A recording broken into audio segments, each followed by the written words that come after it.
Hello, eager to know listeners. This is another re release episode. This time it is my conversation with incredible artist Jesus Villareal. I highly recommend that everyone go to his website, JesusManuelVillareal.com. I will put a link in the show notes because you need to see the quality and beauty of his artwork. He is extremely talented, and I think that seeing the products that he is putting out into the world, it will make you appreciate the conversation, because the conversation is kind of how he got to that skill level. And I think it's important for you to see how skilled and talented he is. He was my teacher when I took a week-long landscape class in Old Lyme, Connecticut. I ended up extending it and doing a second week because I really enjoyed working with him. Listen to my conversation again. I really do encourage you to check out his work. I think it will influence what you think of our conversation. All right, so enjoy. This summer, I traveled back home to New England to take a landscape painting class in Old Lyme, Connecticut. I was looking to inject some energy into my art process by doing something new and learning something new. My instructor was perfect and just what I needed. Not only did he paint right beside us students, but his way of providing instruction and guidance was very valuable. His name was Jesus Manuel Villareal, and over the 2 weeks working together, we got to know each other as artists and people. A couple interesting things I learned about Jesus was that first, his father was an artist, so he grew up with art being presented as a noble and valid pursuit. The other was that Jesus started formal drawing and painting training rather young, 15 years old, and continued this consistently for the next 10 years. I was being guided by someone with a lot of experience, training, and skill. I was obviously very happy when he agreed to speak with me and be part of Eager to Know, and I'm excited to share our conversation with you all. So you and I have been hanging out for the last week and a half because I'm here in Connecticut taking a class, and you are my instructor. So we've talked a lot, and I know that you were interested in art as a kid. That's very common for children to be interested and be passionate about art. But at some point, most people are no longer snap out of it. They snap out of it. And I'm not really sure why that happens, but that didn't happen for you. I think the fact that your dad was an artist could have affected it. But you were pretty engaged in... He's still alive, by the way. What's that? My dad is still alive. Okay. You were pretty engaged in pursuing art, in that I know you went to a magnet high school and then you went to art school, and you just had a lot of training starting at, I think, about the age 15.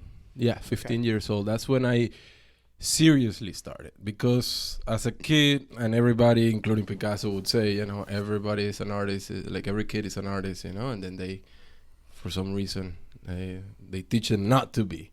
Yep. Picasso used to say that, yeah. I didn't know that, but that has come up a lot on my podcast. So that concept. And that is very true, because I think that the key to creativity is curiosity and impulsivity. Those two elements are the ones that end up making you a creative person. And those are very childlike attributes. Exactly. As a child, you're always curious. You're always like, even if they tell you don't put the finger in the socket, you're going to get electrocuted, you still want to know what it feels like. Yeah, and impulsivity too. And impulsivity, right? And so, I think those elements are very much descriptive of my father. And I think that's the reason why he is the way that he is, very creative and impulsive person, Okay, and so curious and impulsive, and so you obviously were, and then studying art sort of fostered those attributes. And monkey see, monkey do. Okay, but I don't know if I answered your question. What was the first question that you were asking? That I went to the magnet program, and then. So I guess I don't know if I necessarily had a question. I was just throwing out the concept that you were really being trained to be an artist Yeah. early on? Because this is leading to another question. Right. Okay. Yeah. I remember your question too. That I said I started at 15 years old. Yep. But all I wanted to say was that I always painted and drew as a kid, just like any other kid does. My sisters probably did it even more than I did, and better for sure. But then around 15 years old, I think a lot of kids go through it. Like they start thinking, what do I want to do with my life? And at that time, I was spending a lot of time with my dad. And I watch him paint. That was one of my favorite, and I say still one of my favorite things to do, to watch somebody paint, actually. And I'll just sit behind him and I start thinking, I would do this that way, and I'll probably do it that other way. And then I started giving him or sharing with him those thoughts. And a lot of the times he would take what I said and actually apply it, and he will end up liking it. So, and then it got to a point I would like sketch and draw, sometimes, and I would take some of his books. I remember the Renaissance books were the ones that would attract me, like Rafael, Leonardo, Michelangelo. Mm-hmm. And I will just try to copy those, but it was a mess, I was trying to copy it with a pencil and a paper, and obviously I was just kind of going through the lines, and it just wasn't working. Okay. And this is around 15? Yeah. And then 14, turning 15. And then around that time, I told him, Dad, can you teach me how to draw? I want to learn how to draw, like for real. So I remember the first... So up until that point, you were just a regular kid, just playing with art. I thought I wanted to be a soccer player. Okay. And the only thing that would set you apart from other kids in that regard would be that you were watching your dad paint. Right. Okay, but you didn't have any other special training or guidance? Nothing. Okay. No. So then I was doing bad in school. Okay. All of it. Typical kid. Okay. Yeah. So you asked him to teach you to draw? Yeah, I asked him to teach me. And so the first and only class with my father was, I remember, in 1999. In the summer of 1999. I remember it clearly. And he grabbed a banana, and not just a yellow banana, but one of those bananas that have all the black dots in it. Okay. And a wine bottle and a napkin or something, And he gave me newsprint paper and a charcoal. I say, draw it. I'm like, okay. And I sucked at it, like so bad, so flat and so linear. And I especially remember, how can I paint those dots? And I will ask him, okay, how can I draw those dots correctly? And he'll start drawing, and his will come out, but he wouldn't be able to verbalize what he was doing or the process of it. And that was throwing me off. Mm-hmm. And we both got very frustrated. And then he's like, no, I'm just going to call one guy that I know will help you. Then he calls this guy. His name was Abdon Romero. He's Abdon Romero. And he said, I'm going to call Abdon. And I was like, wait, what? Abdon is here in Miami? We were in Miami, right? I know Abdon because he did these murals in Venezuela, in my city from where I'm from, Maracaibo, Venezuela. He did these murals of the history. Like, I think there were like 10 paintings. Huge paintings of the history of the Bible. It was for a priest, for a church. And I remember seeing those paintings as a kid. Now these paintings are with the realistic language in which to paint. And so there you have a very muscular guy, Samson. I remember the painting of Samson breaking the columns of the church. That was one of the paintings that I saw by Abdon in Venezuela when I was, I think, 7 years old. And you knew that this was who painted it, and you knew that this was who was going to teach you how to draw. My dad said, well, I'm just going to call him. I'm like, what? This guy is here and you want me to learn from him? F yeah. So we went to visit him. We found him at Pearl Art Store, which doesn't exist anymore in Miami. That was the main art store to go, huge. And he was giving demonstration there, just painting, and people were watching. And that was his way to attract students, right? Okay. And And my dad says hello to him, and I'm just mesmerized, especially by the smell of oils. Mm-hmm. And I remember as a kid, my dad used to work with oils and loved going to the studio because of the smell. And that's actually one of the reasons why I fell in love with being an artist. Just the lifestyle of like, you have the schedule you want, you know, and my dad will have a pretty regimented schedule in the morning. We both will wake up at 5 a.m, go to mass in a little chapel, and then come back to the studio. Well, actually, he will go to the gym and then go back to the studio and start painting the whole day. Okay. And I just love that. And I fell in love with that. And that's why I was like, oh, I want to learn how to do this and be an artist. So I found Abdon, and my dad asked him, oh, can you teach my son in front of me? And he's like, of course, I'll teach him from A to Z. You know? And I remember him bringing up the fact that I was a left-handed. And he's like, oh, so now everything has to be the other way around. The palette, he has to put it the other way around, and blah, blah, blah. So I was extremely excited, and I finally go on July 24th, 1999, to my very first class with Abdon. And he was in his living room, and he made me draw a cube, a white cube. With light on it. Yeah, with a spotlight, right, and a black background, right? And he's like, draw that, and he gave me a little demonstration on how to do it and explaining how to go about it. And right away, I connected with him because for some reason I feel like I have kind of a very logical side of me. You know, I need to understand things very 1, 2, 3, 4, 5. You know, and he was explaining it in those as a terms. process. Yeah. Unlike my dad, right? And so it worked out perfectly. I remember having a hard time for the first year, to the point that my dad was like, "You're not doing the homework. You're making Abdon and me and yourself waste time. You gotta like invest yourself and be committed, blah blah." So in fact, my dad was pushing me to be better, but from the get-go. It sounds like you were like a typical kid Right. who took piano lessons and isn't practicing. But I wasn't practicing not because I didn't want to practice, but because I was sucking at it so hard. So that I was just having such a hard time making something look like it was supposed to, right? And it wasn't until like a year after that, oh, I see that I can make this face be alive on my paper and whatever else. Okay. And that took a long time. So going from where it sucked to where it didn't suck. It's passable. Okay. So that took about a year.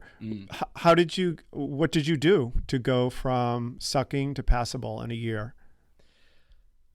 I remember spending a lot of time in my dad's studio looking through his books, and Abdon's studio looking through his books. So it wasn't just painting, but No. it was also It was so much observation. more than that. It was research in terms of just looking at the paintings that attracted me. And I would ask, what painting should I look at, to my dad and to Abdon, right? My two mentors at that time. Because I went to the magnet program in high school, and I just didn't like the teacher. You know, he was like an 80s illustrator and kind of throwing me towards that direction. And I wanted to go more into the fine arts direction. Yeah.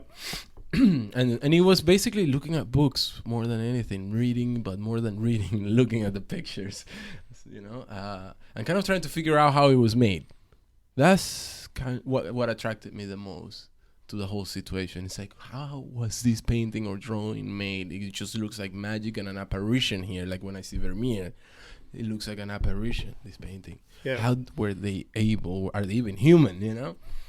So having those questions and being able to verbalize and converse with my dad and Abdon is basically what got me to, and of course the practicing it, you know, doing it, and I will do it every day. Yeah. Okay. I mean, I know obviously practice in learning anything, it always sucks to begin with, and practice is important. But it sounds like with you, this fact, like looking at books is important. I know in our class, we start most of our classes looking at books and getting inspired. Yeah, I feel like a kid every time I see them. Yeah, and I didn't really expect that coming here. But when we started doing it, it made me realize it was really helpful. We also have, in our particular situation, we also have a museum that we're actually looking at real paintings. So we kind of have everything. But this sort of feeds into this idea of it, when you're learning something new, there's the actual practice, but also getting a lot of information and observing things, examples of it being done really well. No, definitely. And I know a lot of artists do that, but I just did it intuitively, and because I just always loved the library. During high school, I would go to the library to do my homework and then go back to the studio and start drawing and painting, you know? So yeah, I've always loved that kind of atmosphere. And it's a great atmosphere to be in right before I start painting. I just love it. Okay, good. Yeah. You have done a lot of training. You were in the magnet school, you went to art school in Baltimore, and then you went to Florence Academy of Art. I know that your dad, I don't believe, was formally trained. Is that accurate? Yes. Okay. So what does he think of you as an artist with all this training? And He just always calling me, asking me for oh wait, how do you mix this medium? Or hey wait, what varnish should I use? So he loves it, because in a way he's getting his knowledge too through what I'm learning. So in a way we've learned together. Okay. In many ways. Now, do you think that someone who isn't formally trained, their art is obviously going to, well, maybe it's not obvious, is their art going to evolve differently? I think so. Sometimes I think, oh, maybe it's like now, especially. Sometimes I think it's better not to have too much training, but I think it just depends on the type of person that you are. I think that for me, I'm the type of person that I need to think things through before I go ahead and do it. Yeah. Whereas my dad is so much more like, oh, that's cool, boom, and jumps on it, you know? Impulsive. Yeah, there you go. So I kind of had to like study it from afar before I jump in it. The bad thing about that is that perhaps it's a little bit harder to find yourself amongst all of this knowledge, because like a teacher of mine said to me, we start seeing the world through our hero's eyes until we can see it through our own. Mm-hmm. And so the more I think, it feels like that for me sometimes, the more that I study, the more that I see others, you know, it's a little bit harder to, okay, where am I in all of this? You see? Absolutely. My dad said to me something that still sticks in my head, but I don't know if I have achieved it. And he said, learn as much as you possibly can, and then forget it all. And so I'm right now in that process of attempting to, quote unquote, forget it all. To kind of paint without anything in your mind, without any filter, without any other paintings in your mind, without any other painters in your mind, but rather paint that picture that you are doing at that particular moment, in that now, and as if it was the only painted in the world. That's the goal that I have. And is that hard for you to do? No, I mean, sometimes it is more than others, obviously. Sometimes I need to make a conscious effort to like forget or not look at books.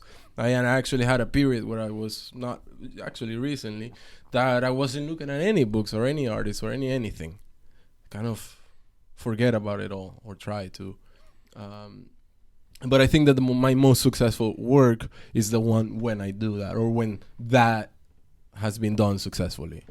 To paint with a quiet mind and open to nature in front of you.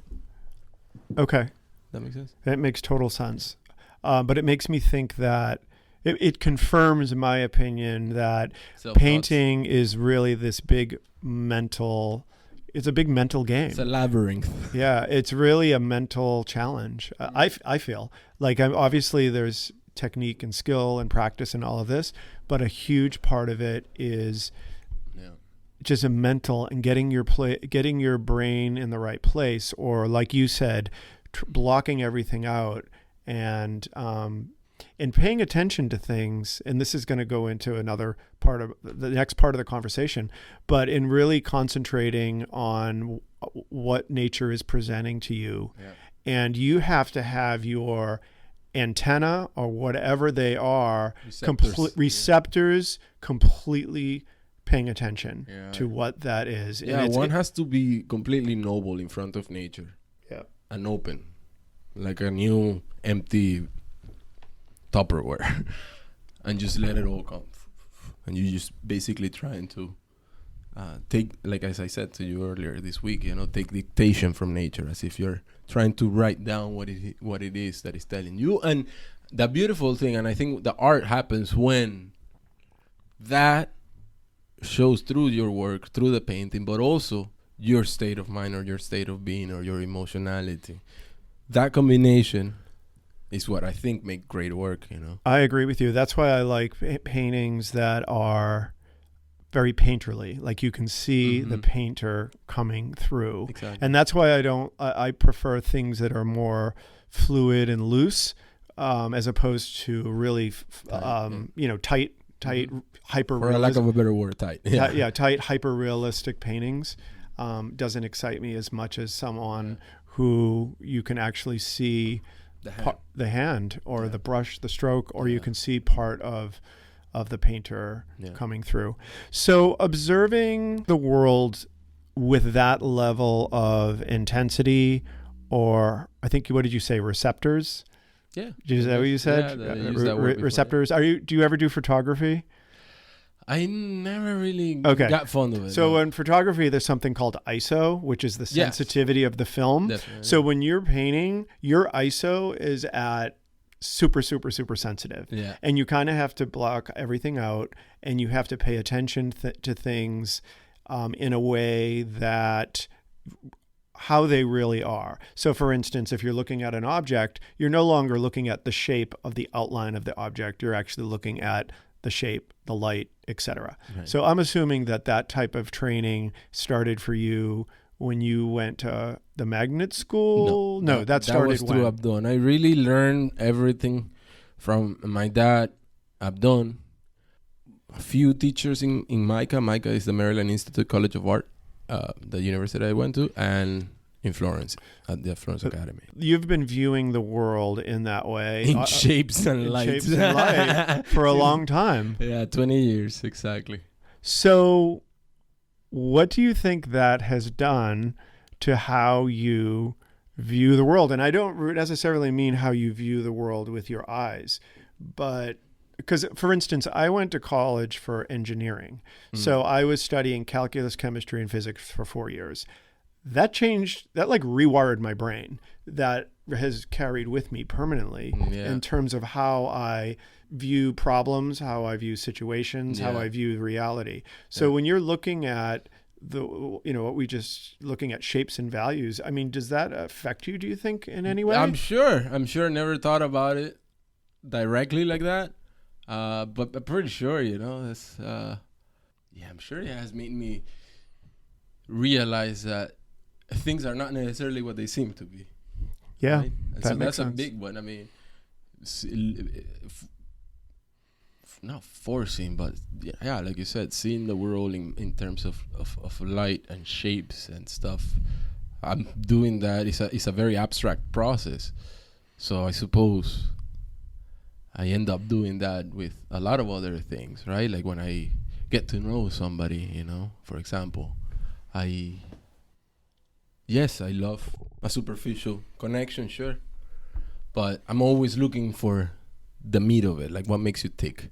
Who are you? Why do you do the things you do the way you do? And so it's sort of like reverse engineering. I tend to do that with a lot of things, with people, with buildings, with everything, And I think it comes from that training, from the training of shapes and problem solving and like, wait a second, why is that the way it is? That's something that I definitely have too much of, I think. It's like I'm always questioning everything to the point that I don't really need to, And sometimes you have driven me a little bit crazy, I'm not going to lie. And I'm definitely always very insistent, perhaps, in things that I shouldn't be so insistent about. And perhaps it's because of that too, right? Because the training I had, all my teachers I had, they always encouraged me not to rush the drawing, not to rush the painting, to really meditate in front of what you're looking at, and with problems in life, with relationships of people, you know, I tend to sometimes stick for around it for too long, more than I actually need, and perhaps it's because of these trainings, I suppose, you know, for this way of thinking. So you're overly loyal. Maybe sometimes, perhaps, yes. Yeah. So would you consider yourself as a person a creative person? I don't know. I guess, yeah, I suppose. I never really cared about the title. I had a hard time calling myself an artist for the longest time, you know. I would always say I'm a painter. Now I just don't care, you know, what definition. I don't know. Okay. Yeah. I guess what I'm wondering is more of a problem solver. That yes. So that's what I mean. That's more accurate, maybe. Because I interview people on the subtitle of my podcast is Conversations with the Creative Leaning.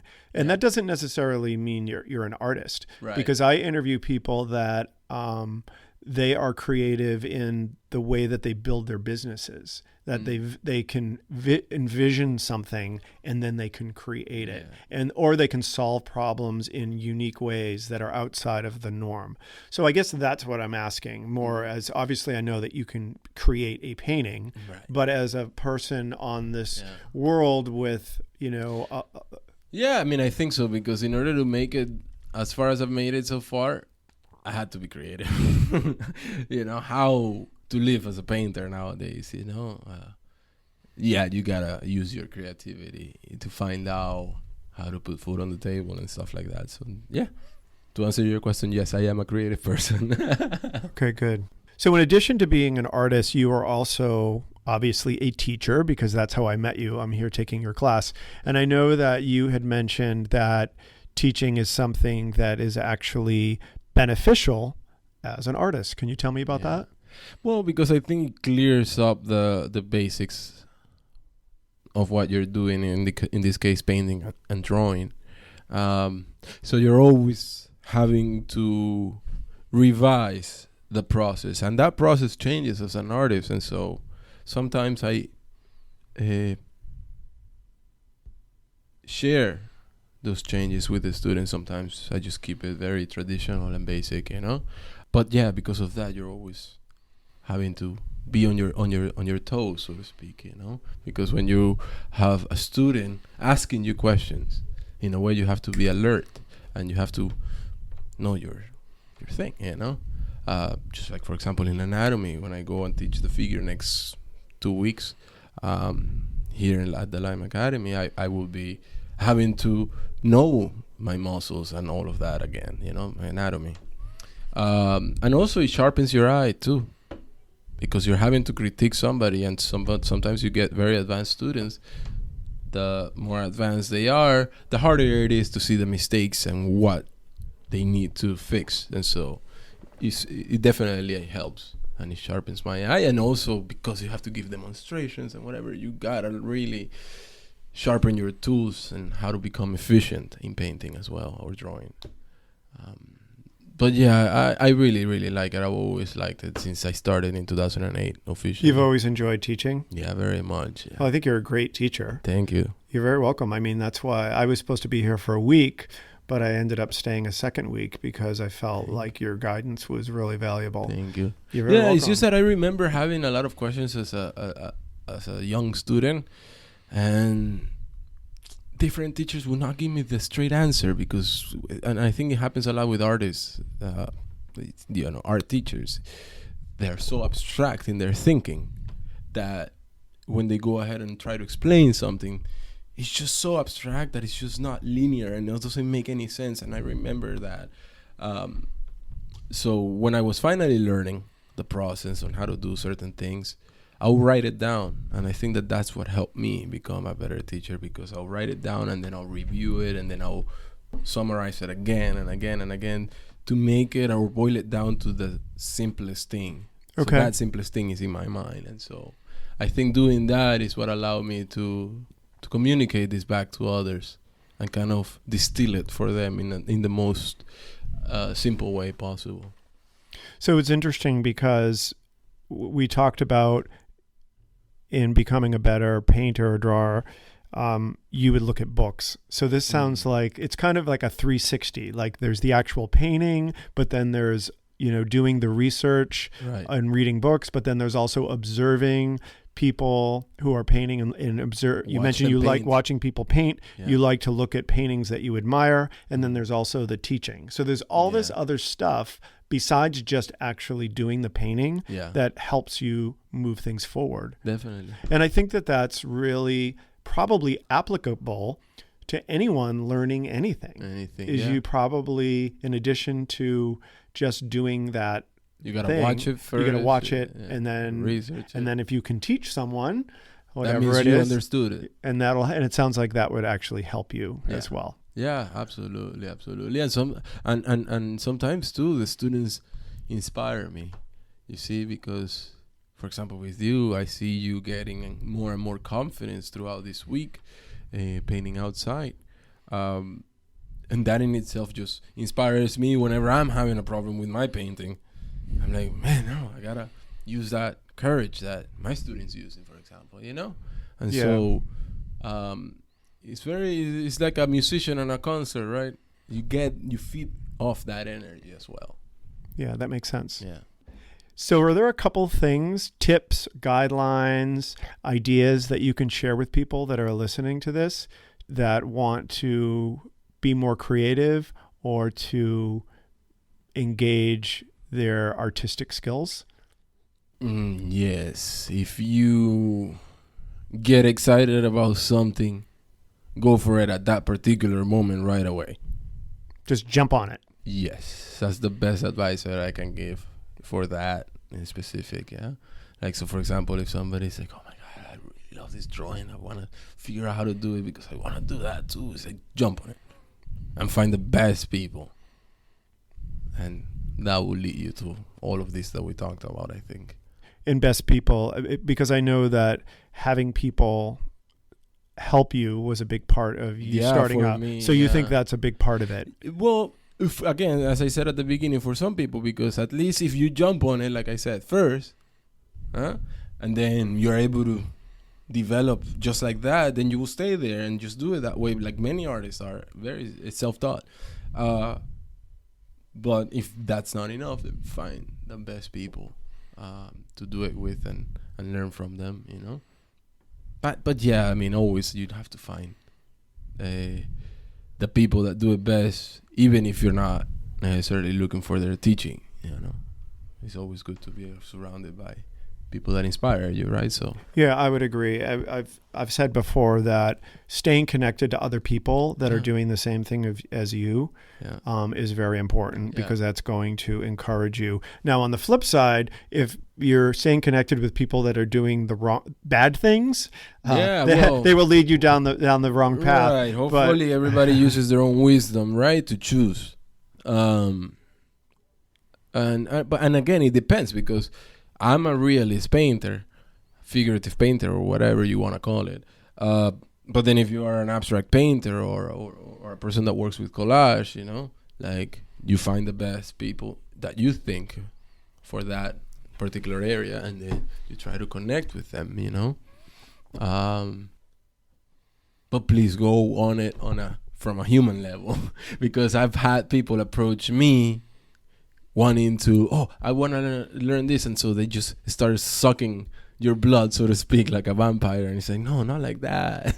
Okay. Like, how about we're human beings, like, who are you? I think has always been my approach, because that's the way I am. I approach people because, I like this person, I like what they do. I like how they are. I can flow, connect with them. And that's how I found like the best help ever. Okay, that makes sense. When I personalize it, you see? Yeah, that makes sense. Yeah. So where can people learn more about or see your artwork? On my Instagram, that is at Jesus or Jesus _E_ Villareal. That is V as in Victor, ILLARREAL.